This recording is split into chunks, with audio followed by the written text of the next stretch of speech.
भारत के गेमर्स ने प्रधानमंत्री नरेंद्र मोदी से मुलाकात की। इस दौरान उन्होंने खुद भी वीडियो गेम्स खेले। पीएम ने जिन गेमर से मुलाकात की उनमें अविनेश अग्रवाल, नमन माथुर, मिथिलेश, पायल धारे, तीर्थ मेहता, गणेश और अंशु विशिष्ट जैसे गेमर्स शामिल हैं। इस बातचीत के दौरान पीएम ने उन्हें बताया कि वह अपने बाल कलर करके सफ़ेद करते हैं ताकि वह बड़े दिख सकें। इस पर सभी हंसने लगे। प्रधानमंत्री से मुलाकात के बाद गेमर्स काफ़ी खुश दिखे। उन्होंने बताया कि पीएम से बातचीत के दौरान उन्हें एक पल के लिए भी एहसास नहीं हुआ कि उनकी उम्र में इतना फासला है। आगे की वीडियो में देखते हैं पीएम मोदी ने गेमर्स से क्या बात की। 2 दिन पहले सुनने को आया कि हमें मोदी जी से मिलने का मौका मिल रहा है।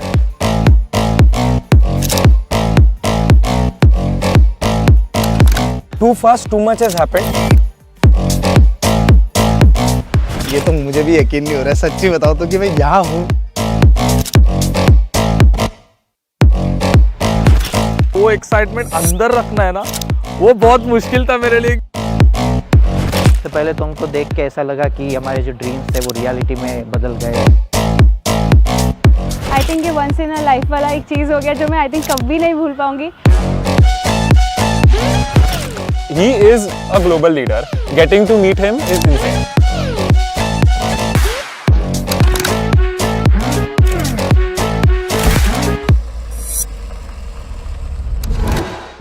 बट दैट मोमेंट जब बस वो आ रहे हैं,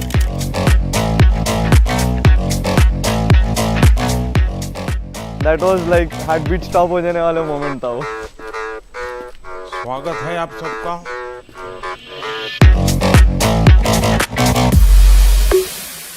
Once he came and sat in front of us, I'm sure सब लोग wonder कर रहे थे, wait, is the same person जो हम टीवी पे देखते हैं। जब सामने बैठे थे तभी भी धक धक हो रहा था बहुत।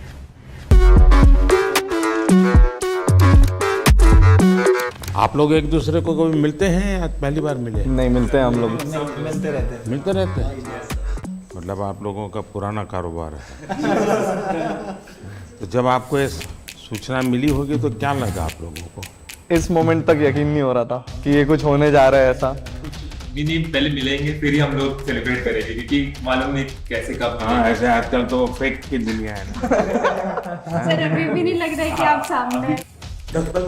अच्छा, होने दीजिए। मेरे को यकीन नहीं हुआ पहली बात तो कि आपने बुलाया। तो सर एक बार लगा कि जो आपसे ये बात करने का मौका मिलेगा डेफिनेटली हम लोग फ्रंट फुट में आ जाएंगे और हमारा जो सबका एक गोल है ना वो आज वैलिडेट हो गया सर। वो गेमिंग की जीत हो गई सर। आप बुलाए वो आज इंडस्ट्री जीत गई। जो थोड़े दिन पहले नेशनल क्रिएटर्स अवार्ड हुआ था, इवन उस टाइम को भी हमें यही लगा था कि फाइनली इतने सालों के बाद ऐसे लग रहा है कि Creators गवर्नमेंट इज रिकॉग्नाइजिंग हमारी क्रिएटिविटी। जो हम यूट्यूब पे करते जो हमें लगता था कि हाँ हमारी लोग देख रहे हैं, फैंस देख रहे हैं, यही हो रहा है। बट आप लोगों ने उस क्रिएटिविटी वाले अवार्ड में भी अप्लाई किया था? मैं तो गया था सर। हम तो बिल्कुल आपके इतने दूर बैठे हुए थे टाइम पे, उसमें भी यकीन नहीं हो रहा था। अपना परिचय बता दीजिए पहले सबका। नमस्कार सर, मेरा नाम अनिमेश अग्रवाल है। मैं 28 साल का हूँ। मैं गुवाहाटी असम से हूँ। मैं बहुत ही यंग एज में पढ़ाई कर रहा था जब मैं सीए का। कोई यंग एज में पढ़ाई करता है? जी सर, वही मतलब कंपेयर टू कि अभी भी 28 साल का ही मैं खुद को यंग ही मानता हूँ, तो मैं और यंग की बात कर रहा हूँ। तो मैं सीए का पढ़ाई कर रहा था। मैं सीए फाइनल्स तक पहुँचा था और मैं सीएफए और एफआरएम की भी लेवल 1 दे चुका था। मैंने अपने माता पिता से 1 साल का ब्रेक मांगा था अपने पढ़ाई से गेमिंग की करियर को परस्यू करने के लिए। जब मैं 2018 में स्टार्ट किया मैं सोच के पूछा था कि 1 साल मैं गेमिंग में पूरा दूंगा और कुछ बनने की कोशिश करूंगा। तो परिवार में क्या रिएक्शन आया? सर क्योंकि मैंने पढ़ाई करके रखी थी और मेरे पास बैकअप बहुत स्ट्रॉन्ग था कि गेमिंग में कुछ नहीं कर पाता, वापस जाके पढ़ाई कंटिन्यू कर पाता, तो इसलिए माता पिता हमेशा सपोर्ट किए हैं इस चीज़ को। और फिर मेरा गोल यही है कि मैं गेमिंग को इंडिया में आगे बढ़ाऊँ और सबको, जो भी युवा फॉलो कर रहे हैं हम सभी को, इतने बड़े बड़े इन्फ्लुएंसर्स को, उनको करेक्ट डायरेक्शन दिखाऊँ गेमिंग से अच्छा क्या कर सकते हैं और उसी की तरफ काम आगे करने की कोशिश चल रही है सर। मुसीबत ये हो जाएगी कि जब भी अब कोई ठग बोलेगा किसी को भी तो आप दिखाई देंगे और कोई आपको देखेगा तो कहेगा यार ये तो अच्छे इंसान है, उसको ठग कैसे बोलूं। सर वो चीज़ लेकिन एक चीज़ अच्छी है कि गेमिंग में थोड़ा नाम बना लिया तो गेमिंग वाले लोग अब ठग से अच्छे नज़र से मुझे देख रहे हैं। ठग से ठगते नहीं। हाँ, और मैं दुनिया एकदम भी ठगी नहीं कर रहा हूँ सर। मेरा नाम अंशु बिष्ट है। वैसे मेरा गेमिंग नाम गेमर फ्लीट है सर। मैं आता हूँ हल्द्वानी, नैनीताल, उत्तराखंड से। तो मैं सर वैसे लोअर मिडिल क्लास फैमिली से आता हूँ। मेरे पापा एक प्राइवेट स्कूल में 30 साल तक उनने बस कंडक्टरी करी थी। ताकि मैं और मेरी दीदी को वो स्कूल में पढ़ा सकें। मैंने थोड़े ट्यूशन्स पढ़ाने स्टार्ट करे बच्चों को, 1-2 जॉब्स ले रही, फिर अपना खुद का कंप्यूटर बनाया एक। सर आर्थिक स्थिति इतनी अच्छी नहीं थी, तो उनका बनता है कि ऐसे सोचना कि आप समझ रहे हो ना कि आपका बच्चा बस कंप्यूटर में बैठ के चिल्ला रहा है दिन भर, क्योंकि सर थोड़ा होता है कि मतलब चिल्लाना इन द सेंस कि मतलब खुश होना, कि तभी लोग देखते तो खुश होते हैं ना कि अरे वाह इसको कितना मजा आ रहा है, तो उन्हें भी मजा आता है। यानी आपको एक्टिंग भी करनी पड़ती है थोड़ी बहुत। ताकि व्यूअरशिप बढ़े। तो हाँ सर, करनी तो पड़ती है सर। सबसे बड़ा ब्रेक थ्रू क्या है आपको इस दुनिया में? सबसे बड़ा ब्रेक थ्रू सर कि मतलब अगर आपको पता चल जाए कि आप क्या करना चाहते हो इन दी एंड। सर जैसा आपका है कि आप देश को आगे ले जाना चाहते हो, आप देश को एक स्तर पे ले जाना चाहते हो बहुत, तो वैसे ही मेरा भी था कि मतलब मैं भी कुछ ऐसा करूं कि दुनिया वाह-वाही करे। मेरा नाम नमन माथुर है और लोग मुझे मॉटल के नाम से जानते हैं।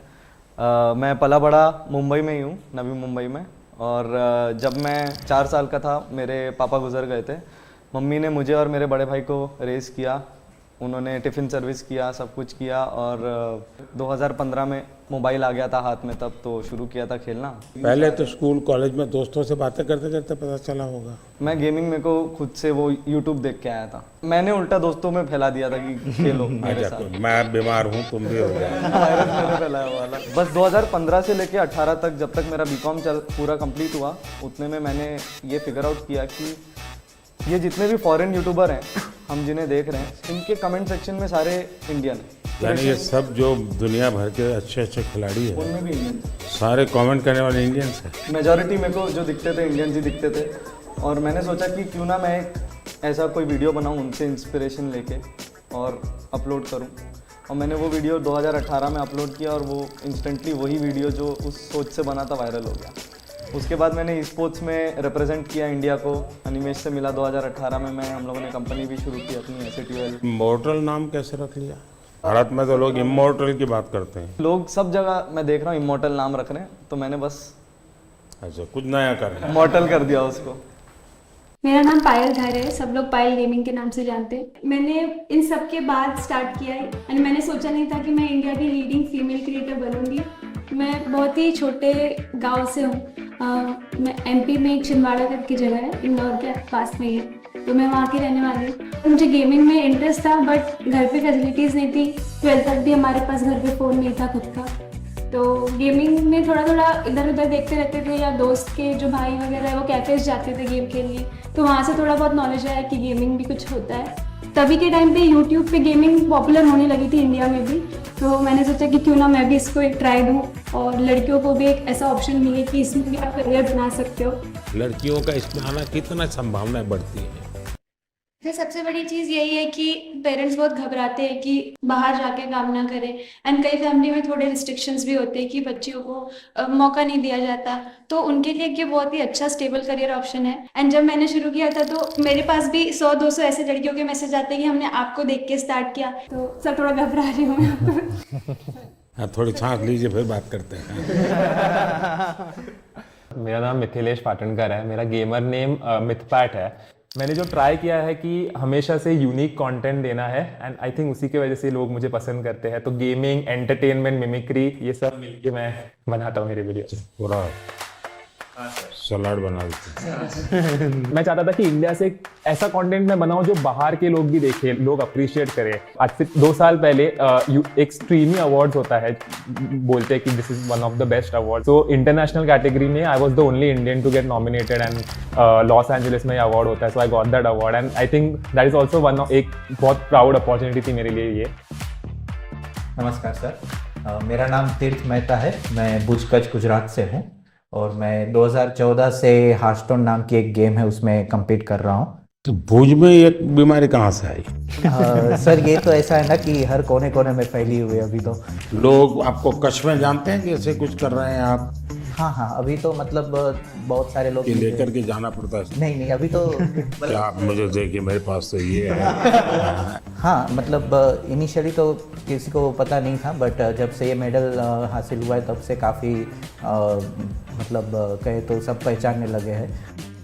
हेलो सर, मेरा नाम है गणेश और लोग मेरे को SK रोसिया से जानते हैं, और मैं बेंगलुरु से हूँ और मैं एक प्रोफेशनल ई स्पोर्ट्स एथलीट हूँ। जो मैं जब से कॉलेज में गया दोस्त लोग ने मेरे को गेम को इंट्रोड्यूस किया और जब मैं खेला अचानक से उधर जो भी लोग खेलते हैं उन सबसे अच्छा खेलने लगा।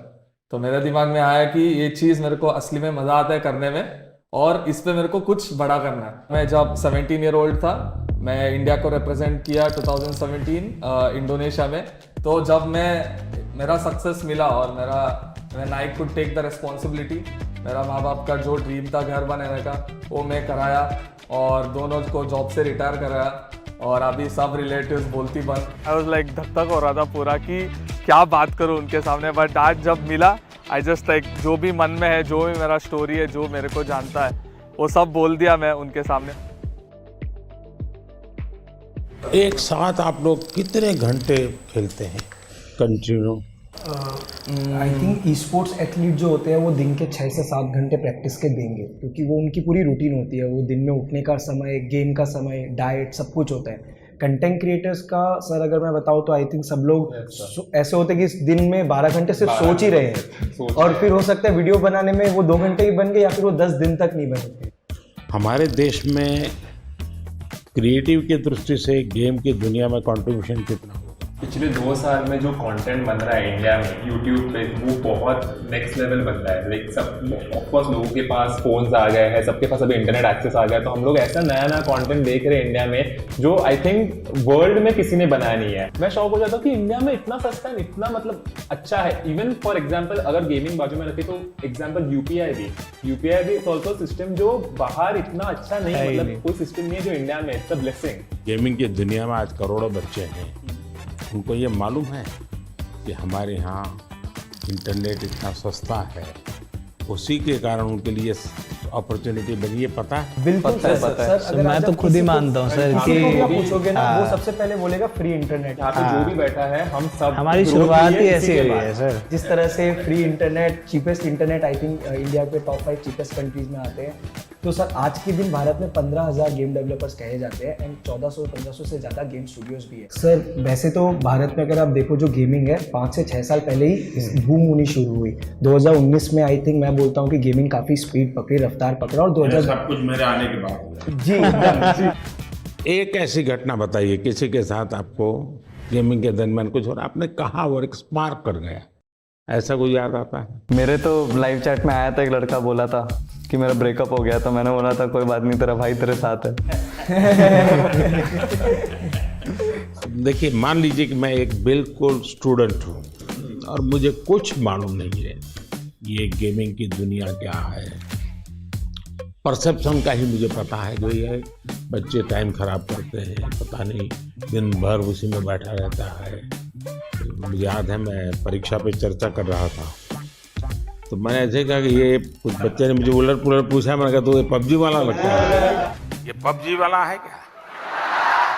वो तो मोमेंट था सर, जब आपने ये पबजी वाला है बोला था तो मैं उस समय पबजी में ही रिप्रेजेंट कर रहा था इंडिया को और मेरे रिलेटिव्स तब मेरे को ऐसे मम्मी को कॉल करके बोल रहे थे कि ये नमन को बोला था क्या कि तब मैं इतने उस रिप्रेजेंट कर रहा था तो वो सबको पता था, तो कहीं आपने मुझे तो नहीं बोला, ये डाउट आ गया सबको। ये एक ऐसा क्षेत्र है जो अननोन है। ऐसी स्थिति में क्या आप लोगों को क्या अनुभव आता है जब बच्चों से बात करते हो, उनके परिवार से बात करते हो? कोई तो माँ बाप की ये था कि तुम बंद करो, मेरे बच्चे को बिगाड़ रहे हो। ये तो सर अगर हाँ पेरेंट्स मिलते हैं हमें, पेरेंट्स यही बोलते हैं कि हमारे बच्चों को बोलो कि पढ़ाई करे, सिर्फ आपके वीडियोस देखते रहते हैं। तो मैं अच्छा फिर वो काम भी आप ही को कहते हैं। बहुत बार न्यूज़ में देखा है कि पेरेंट्स का क्रेडिट कार्ड यूज करके बच्चों ने गेम्स में इन गेम पैसे होते हैं वो लिए, एंड वो चीज़ बहुत बड़ी न्यूज़ हो जाती है। उससे क्या होता है कि फिर हमें भी अफेक्ट हो जाता है। राइट नाउ मेरा एक ही गोल है कि अगर किसी बच्चे को भी ई स्पोर्ट्स एथलीट बनना है या बहुत स्किल लेवल पे, टॉप लेवल पे खेलना है, उनको मैं कैसे गाइड करूँ, उनका पेरेंट्स को मैं कैसे गाइड करूँ, बिकॉज ये अवेयरनेस बहुत कम लोग के पास है। घर में ऐसा लगता है कि जैसे स्पोर्ट्स एक एक्टिविटी जरूरी है या डांसिंग सीखना माँ बाप चाहते हैं कि बच्चे को आना चाहिए, क्योंकि वो भी एक व्यक्तित्व के विकास का एक हिस्सा है। लेकिन ऐसी चीज़ों को प्रतिष्ठा मिलने में सदियों की एक पुरुषार्थ रहा है। अगर देखी जाए हमारा देश स्पोर्ट्स में हमेशा बहुत आगे रहा। आज के दिन भारत का one of the most popular sport cricket है। पर अगर 1983 वाली वर्ल्ड कप नहीं जीतती तो मे बी सब लोग उतना क्रिकेट में नहीं जाते, और अगर मे बी देश में एक सचिन तेंदुलकर जैसे बड़े नाम नहीं आते तो सब लोग वो बनना नहीं चाहते।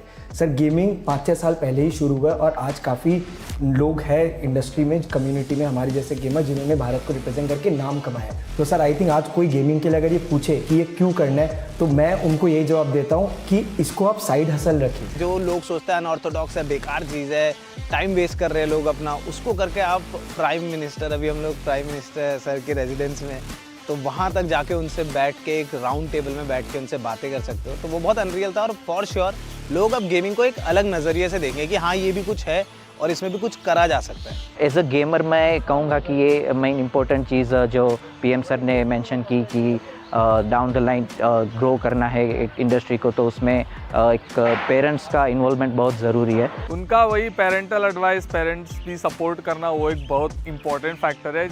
आपकी दृष्टि से मुझे बताने जैसी कोई चीज आपको लगती है, यार आपके कुछ मन में प्रश्न है, तो आप क्या कोई रेगुलेटरी बॉडी हो सकती है? रेगुलेट शब्द ठीक नहीं होगा, वरना सरकार का स्वभाव होता है हर चीज में हाथ डालना। सरकार का मूल नेचर ये है। अब दो चीजें होती है कि या तो आप उनको दबाने की कोशिश करो, या तो कानूनी सारे बंधन लगा करके उनको अलग करो। दूसरा है कि आप चीज को समझो, समझ करके हमारे देश की रिक्वायरमेंट के अनुसार उसको मॉडिफाई करो, उसको कुछ कानून नियम व्यवस्था के अंदर ढांचा में लाओ, उसकी एक प्रतिष्ठा बढ़ाओ। अगर प्रतिष्ठा बढ़ जाती है तो फिर बुरा करने वालों को बहुत देर लगती है। मेरी तो कोशिश है कि देश की स्थिति इतनी आगे ले जाएं हम कि 2047 तक खास करके मध्यम वर्गीय परिवारों की जिंदगी से सरकार बिल्कुल बाहर निकल जाए, वरना ये कागज लाओ, वो कागज लाओ, ये दो, यहाँ क्यों गया, वहाँ क्यों गया, उसी में ही जिंदगी फंसी हुई है। सरकार की जरूरत गरीब को होती है, उसको मुसीबत के समय सरकार मिलनी चाहिए। सर आई थिंक एक चीज़ जो डेफिनेटली करा जा सकता है ईज़ ऑफ बिजनेस के लिए, सर ई स्पोर्ट्स को आइडेंटिफाई किया जाए।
डिफरेंशिएट करें। सर आज भारत के एथलीट्स जाके ओलंपिक्स में प्रपोज है, एशियन गेम्स, कॉमनवेल्थ गेम्स में प्रपोज है। आप लोग एक काम कीजिए, ये जो क्या समस्या है आपकी, मुझे कभी मेल कर दीजिए मेरे ऑफिस में, एग्जैक्टली क्या प्रॉब्लम फेस करते हैं आप।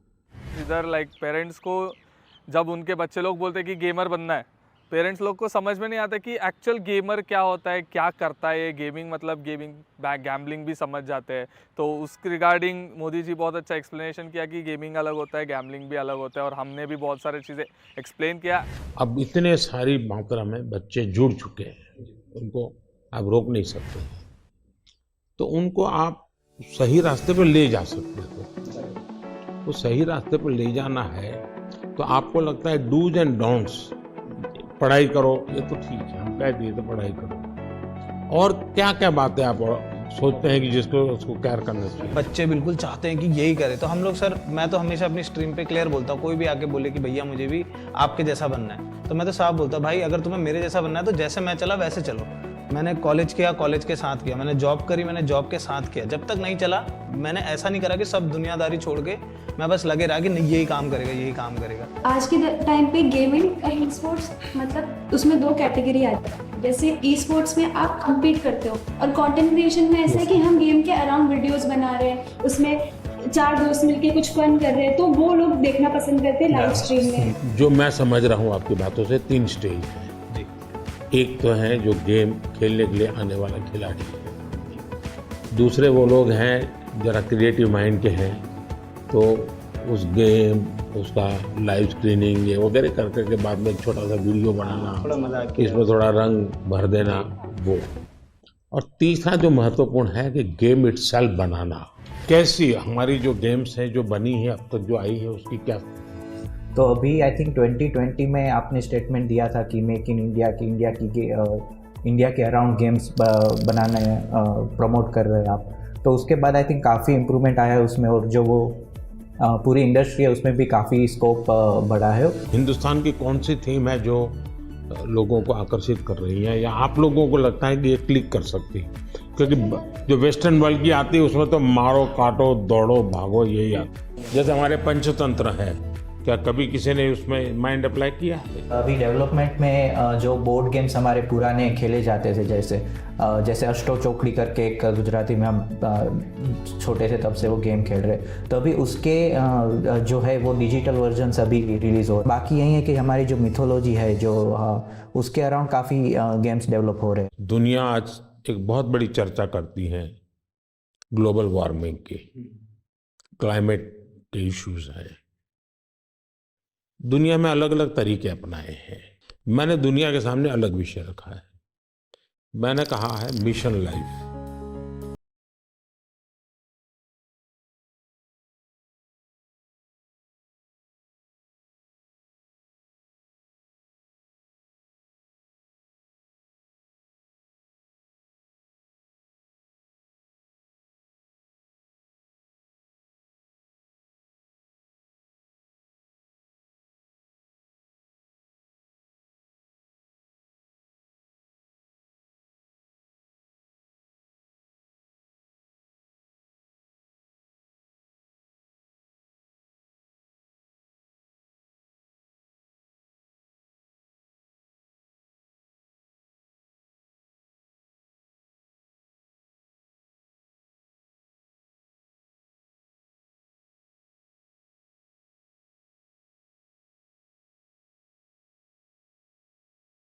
कैटेगरी है जैसे शूटिंग गेम्स हो गए, वैसे एक कैटेगरी है गेम्स फॉर चेंज करके, जिसमें जैसे आपने जो ग्लोबल प्रॉब्लम्स बताया, या फिर ऐसे छोटे छोटे जैसे अफ्रीका में ऐसी बहुत सी कंट्रीज है जो स्पेसिफिकली वहाँ की पॉवर्टीज़ कम करने के लिए या वहाँ के कोई जो लोकल इश्यूज़ है उसको अवेयरनेस उसके लिए बढ़ाने के लिए ऐसी गेम्स स्पेसिफिकली स्टूडियोज़ बनाते हैं। तो आई थिंक ऐसे गेम्स इंडियन स्टूडियोज़ भी कैचअप कर सकते हैं। मुझे विश्वास है कि डाउन द लाइन 2-3 साल में तो ऐसे गेम्स आएंगे भी, और वो आगे जाके पॉपुलर भी होंगे, जो कहेंगे हम कि सिर्फ इंडिया के भी नहीं बट ग्लोबल प्रॉब्लम्स को भी एड्रेस करेंगे। मुझे उनकी एक बात जो बहुत अच्छी लगी, एंड शायद मैं भी उस चीज़ को बहुत ज़्यादा कैरी फॉरवर्ड करूँ, अपने ऑडियंस तक भी पहुँचाऊँ, वो ये रहेगा कि आप गेम डेवलपमेंट में घुसो, थोड़े से ऐसे गेम्स डेवलप करो जो हमारे कल्चर या इंडिया कैसे चलता है या हमारा क्लाइमेट या व्हाटएवर ज्योग्राफी, इन सब चीज़ों को देखकर ऐसे गेम्स बनाओ, एंड उन चीज़ को हम लोग पुश करने की पूरी कोशिश करेंगे। तो I guess this is something that I would take from him.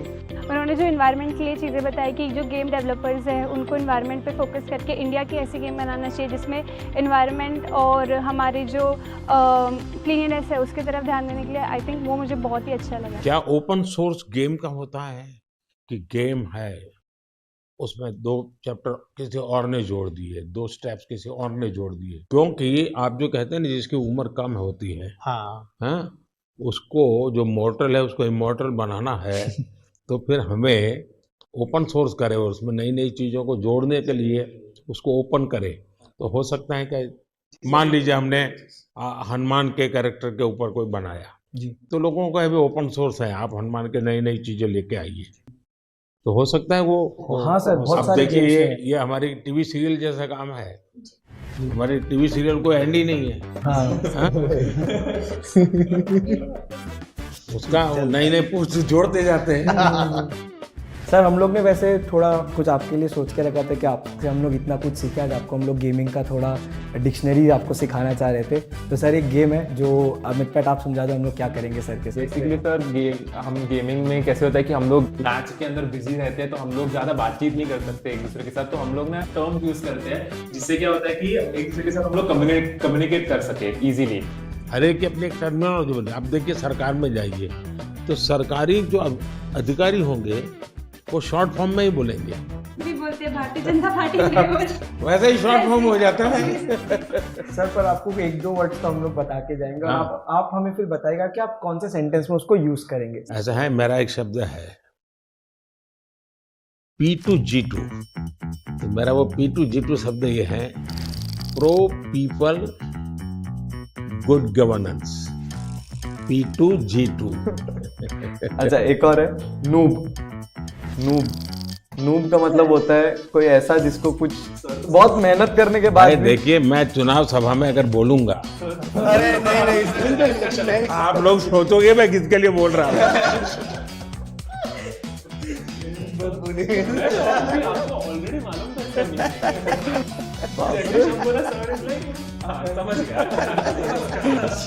अगर मैं बोल दूंगा तो लोग उसके लिए बोला है। ग्राइंड करके एक वर्ड होता है, तो ये तो खैर आप गेम में भी इस्तेमाल कर सकते हो, आप कहीं भी इस्तेमाल कर सकते हो। ग्राइंड मतलब सर मेहनत करना हो गया बेसिकली। जैसे अगर मैं माइनक्राफ्ट खेलता हूँ तो मुझे उसमें एक एक चीज़ सीखने के लिए ग्राइंड करना पड़ता। तपना सर, तपना, हिंदी में आसान भाषा में तपना। और दूसरा है सर GT है, गोट टू। मतलब हम जनरली कोई भी गेमिंग सेशन एंड करते हैं तो दोस्तों को कहते हैं कि अभी मैं क्लोज कर रहा हूँ, जाना है, तो हम टाइप करते हैं GT, गॉट टू। चलो निकलिए। AFK मतलब अवेयर फ्रॉम कीबोर्ड, यानी कि आप गेम खेल रहे हो, 4 लोग एक टीम में एक साथ खेल रहे हैं, अचानक से मम्मी ने बुला दिया कि खाना रेडी हो गया, तो वो फोन इधर ऐसे छोड़ के जाएंगे तो वो मतलब गेम में हार जाएंगे। तो टीम मेंबर्स आके हमें, अगर हम चाहते हैं कि टीम मेंबर्स को समझे कि सुनो मैं जा रहा हूँ लेकिन मेरी जगह तुम लोग लो, तो हम लोग AFK लिखते हैं, अवे फ्रॉम कीबोर्ड। मतलब मैं नहीं हूँ पर तुम लोग संभाल लो। यानी एक दूसरे को कह कर के जाते हैं, इतनी डिसिप्लिन फॉलो करते हैं। और सर सबसे बड़ी चीज आपको कूलेस्ट पीएम कहा जाता है हमारी साइड में। अगर आप देखिए लाइव चैट में भी कहते हैं कि सबसे कूल अगर कोई है तो वो हमारे पीएम है। एंड आप जैसे मतलब हमारी और आपकी उम्र में काफी डिफरेंस है, लेकिन फिर भी एक नहीं आपने किसने बताई ये मीडिया में सब आता है, वो सच मत मानो। हाँ मतलब सर आप भी जेंजी है हमारे। हाँ, मैं कलर करके बाल वाइट रखता हूँ ताकि जहाँ लोगों को लगे कि मैं मैच्योर्ड हूँ। आपने एक, मुझे याद है, मुझे बहुत बातें कहती है यूट्यूब फैन फेस्ट में, आपने जब सर सिंपल चीज वही लाइक शेयर सब्सक्राइब, सब लोग पागल हो गए। आप लोग को कूलेस्ट पीएम को गेमर टैग देना चाहिए। हम लोग सब गेमर्स के नाम है, सर का कोई नाम नहीं है। नाम सर इंडिया ने मुझे बहुत पहले से नाम दे के रखा है, डबो। तो वो हम लोग क्या कहते हैं, नमो OP. Sir OP is overpowered, और आपको सबसे ज्यादा ही ओवरपावर्ड, सबसे ज्यादा पावर। सर अभी कुछ आपके साथ गेम्स खेलते हैं। सर आप बहुत एक्साइटेड है आपको गेमिंग सिखाने के लिए। आपको ये पहनाता हूँ।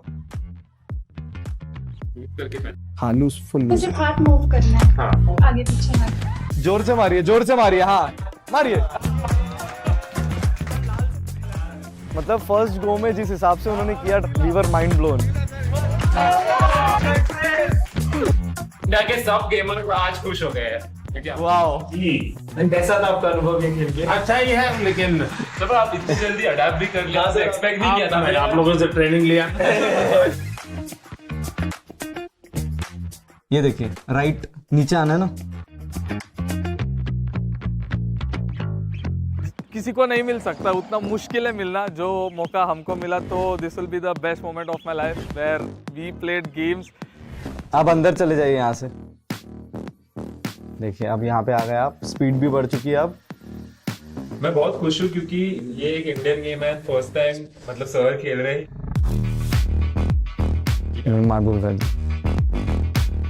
क्या बात है, पहुंच गए।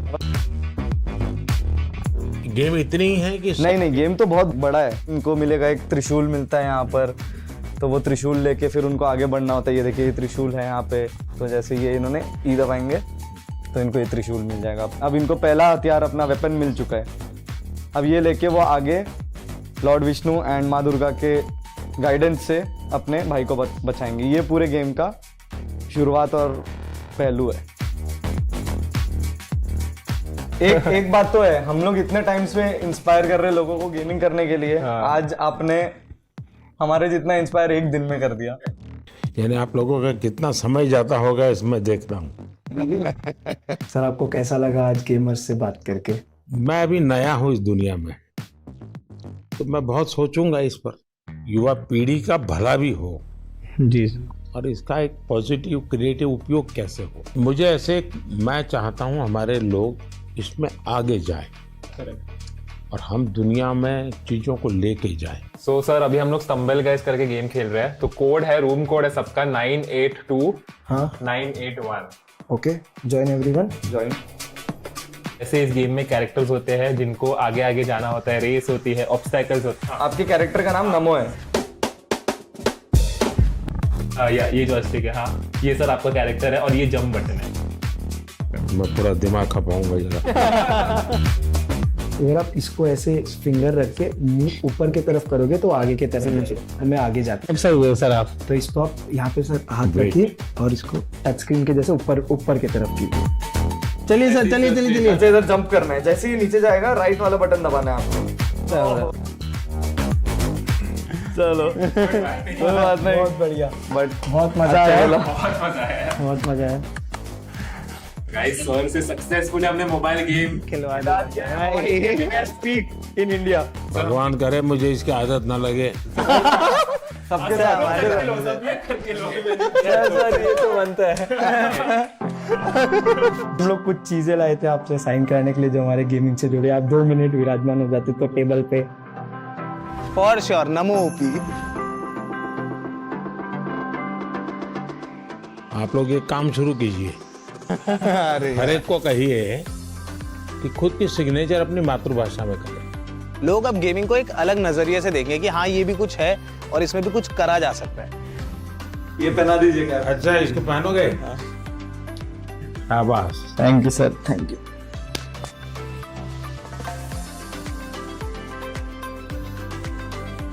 सर आपके साथ में से कैसे फोटो चाहिए जिसका कन्वर्ट कर दो जैसे गेम में हम। हाँ चलिए। I think Indian gaming peaked today. Who is the biggest influencer in India? It's our Prime Minister. हमने उनसे मिले।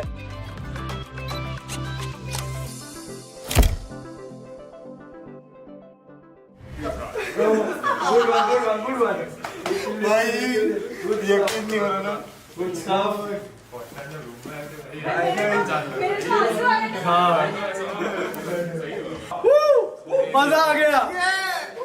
आउट ऑफ वर्ड्स है हम लोग अभी। मम्मी पापा तुम्हारा बेटा मोदी जी के साथ मिल गया है। ऐसी ही शानदार स्पीचेस को सुनने के लिए डिजिटल हिंदी न्यूज चैनल को सब्सक्राइब करें, लाइक करें और कमेंट सेक्शन में बताएं ये वीडियो आपको कैसी लगी।